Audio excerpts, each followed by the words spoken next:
Hello बच्चों, let's read this question. The question से is the defect of vision in which person can see distant objects clearly but near objects look blurred is option first myopia, option second astigmatism, option third hypermetropia and option fourth presbyopia. तो इस question के अंदर हमसे क्या बोल रखा है कि जो कोई पर्सन है वो डिस्टेंट जो ऑब्जेक्ट्स हैं उनको क्लियरली देख पाता है और जो नियर की ऑब्जेक्ट्स हैं वो उसको ब्लर दिखाई देती हैं, तो उसको कौन सा डिफेक्ट हो रखा है। तो बात करते हैं की कंसेप्ट की यदि बात की जाए इस क्वेश्चन के लिए की कंसेप्ट, तो की कंसेप्ट हमारे पास क्या होगा। हम यहाँ पे जो अलग अलग ऑप्शंस जो दे रखे हैं उनके अकॉर्डिंग की कंसेप्ट को डिस्कस करेंगे।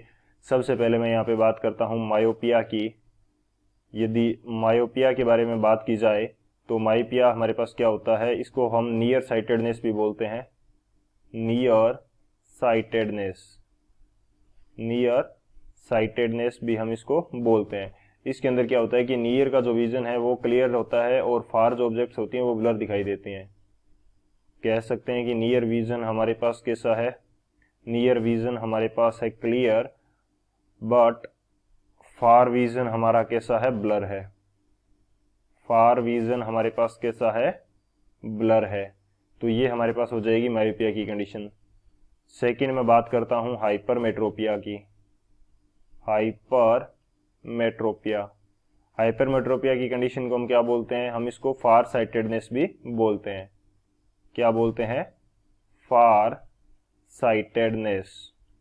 फार साइटेडनेस की कंडीशन क्या है कि इसके अंदर जो फार का जो विजन है वो क्लियर होता है और नियर का विजन क्या होता है, ब्लर होता है। फार विजन, फार विजन हमारे पास कैसा है, क्लियर है, but near vision is blurred. Near vision हमारे पास कैसा है, इस कंडीशन के अंदर ब्लर है। और इसी तरह से यदि मैं बात करूं किसकी, एस्टिग्मेटिज्म की।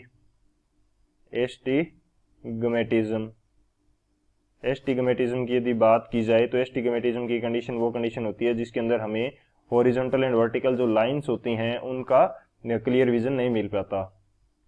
Horizontal, horizontal and vertical lines, horizontal and vertical lines are blur, वो हमें कैसी दिखाई देती हैं, ब्लर दिखाई देती हैं। सो ये एस्टिग्मेटिज्म की कंडीशन हो जाएगी। इसी तरह से मैं प्रेस बायोपिया की बात करूं तो ये हमारे पास क्या हो जाएगा, प्रेस बायोपिया। बेसिकली ये एज रिलेटेड डिफेक्ट है। एज रिलेटेड डिफेक्ट यानी कि जो ओल्ड एज के पर्सन होते हैं उनके अंदर ज़्यादा होता है एज रिलेटेड डिफेक्ट। और इस कंडीशन के अंदर हमारे पास क्या हो जाएगा, नियर और फार जो दोनों विजन है वो हमारे कैसे हो जाएंगे, ब्लर हो जाएंगे। Near and far both vision are blur, both vision are blur, दोनों विजन कैसे होते हैं, ब्लर हो जाते हैं। इस कंडीशन को हम बोलते हैं प्रेस बायोपिया। तो ये हमारे पास मेन की कंसेप्ट हो जाएंगे। इन की कंसेप्ट की हेल्प से इस क्वेश्चन को सोल्व करते हैं।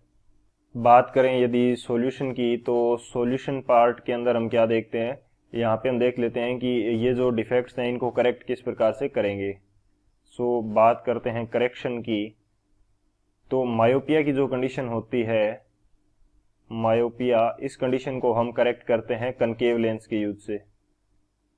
कनकेव लेंस, मायोपिया की कंडीशन के अंदर बेसिकली होता क्या है कि हमारे पास जो इमेज है वो रेटिना से पहले बनने लग जाती है, इसलिए हम कनकेव लेंस का यूज करते हैं इसको करेक्ट करने के लिए। सेकंड में बात करता हूं हाइपरमेट्रोपिया की। हाइपरमेट्रोपिया, तो इस कंडीशन को ट्रीट करते हैं हम कन्वेक्स लेंस के यूज से।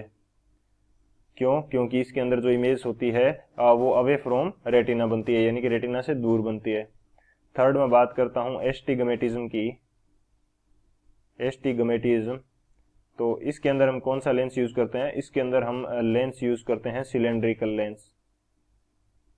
इसके अंदर कौन सा लेंस यूज करते हैं, सिलेंड्रिकल लेंस यूज किया जाता है। और यदि बात की जाए प्रेस बायोपिया की, प्रेस बायोपिया, तो इसके अंदर हम यूज करते हैं बाईफोकल लेंस। क्योंकि इसके अंदर दोनों विजन खराब है तो हमें कौन सा लेंस यूज करना पड़ेगा, बाईफोकल लेंस यूज करना पड़ेगा।